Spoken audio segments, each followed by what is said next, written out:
ያለችኝ አንዷ ልጅ እኔ ጋር ኦብሰስድ ትሆናለች። ከዛን ቴክስት ምናምን አደረገችኝ። ቴክስቷን ሳይ እኔ መለስኩኝ።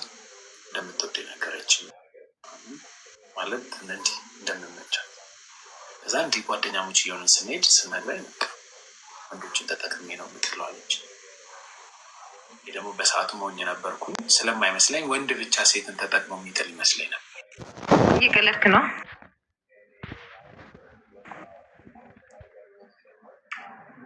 ስታክ የኔ ነው የእሷ ነው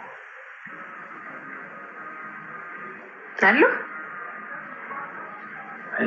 ከዛም በኋላ ምንድነው ተጠቅሜብህ ነው የምጥልህ፣ እኔ እንደዚህ ነው ማድረገው ስትለኝ በሰዓቱ እኔ በጣም ግንኙነት ካረኩ ስለቆየው ተጠቀምብኝ አልኳት። ከዛም በኋላ አንድ ቀን ቀጠረች፣ እራት ጋበዘችኝ። ያ እራት ጋበዘችኝ። በቃ ላይክ እንደ እናት ነው የሆነችው። ዊ ስሞክድ ዊድ ምናምን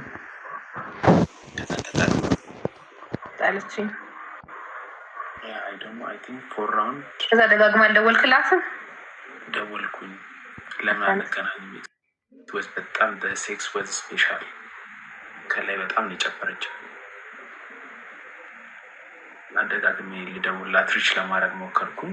ጠዋት እንደተለያየን ከዛ በኋላ ተገናኝተን አናውቅም። የ3 ዓመት ከ2 ወር በኋላ ግን ጨነቀኝና አሁን ምንድን ነው ብዙ ጊዜ እንደዚህ አይነት ነገር ሲፈጠር አሁን የመጣ ነገር መጥቶ ሶሻል ሚዲያ ላይ ማውራት ነው። እኔ 3 ዓመት አልፎታል። ሶሻል ሚዲያ ላይ ከማውራቴ በፊት ኤች አይ ቪ ኤድስን የተመረመረ ነፃ መሆኔን ካረጋገጥኩኝ በኋላ ወደ ራሴ ተመልሼ ጸበል ሄጄ ምናምን አሁን ሰላም።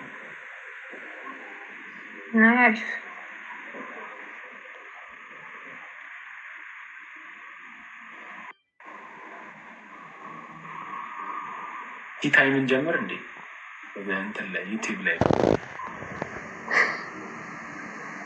እናውራ እንዴ። እኔ ግን እግዚአብሔርን ሁሌ ነው የማመሰግነው። ለምን በምን ማለት በምን